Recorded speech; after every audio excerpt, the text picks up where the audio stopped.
एक जंगल में एक साधु बहुत सालों से तपस्या कर रहा था। वह एक पेड़ के नीचे बैठकर अपनी तपस्या में मगन था। उस जगह पर पानी की बाढ़ आ जाती है। सारे लोग इधर से उधर भाग रहे थे और यह साधु अपनी तपस्या में मगन थे। इन्हें पता नहीं था कि पानी की बाढ़ आ चुकी है। जब एक आदमी वहां से भाग रहा था तो उसने इस साधु को देखा और इन्हें सावधान किया कि पानी की बाढ़ आ चुकी है।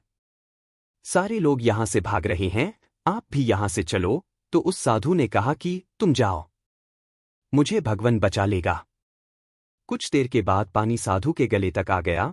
तभी वहां से कुछ लोग नाव में बैठकर भाग रहे थे। उन्होंने जब साधु को देखा तो उनसे कहा कि आप हमारे साथ नाव में बैठ जाओ, वरना आप डूब जाएंगे। लेकिन साधु ने फिर से वही कहा कि तुम जाओ, मुझे भगवान बचा लेगा। और वह लोग भी वहां से नाव लेकर चले गए। थोड़ी देर के बाद जब पानी बढ़ने लगा तो वह साधु एक पेड़ पर चढ़ गए। तभी वहां से एक हेलीकॉप्टर गुजर रहा था जो लोगों को बचा रहा था। जब उन्होंने इस साधु को देखा तो साधु की तरफ रस्सी फेंकी और उन्हें ऊपर आने को कहा, लेकिन साधु ने फिर से वही कहा कि तुम जाओ, मुझे भगवान बचा लेगा। और वह हेलीकॉप्टर वाले भी वहां से चले गए। धीरे धीरे पानी बढ़ने लगा और वह साधु पानी में डूबकर ही मर गया।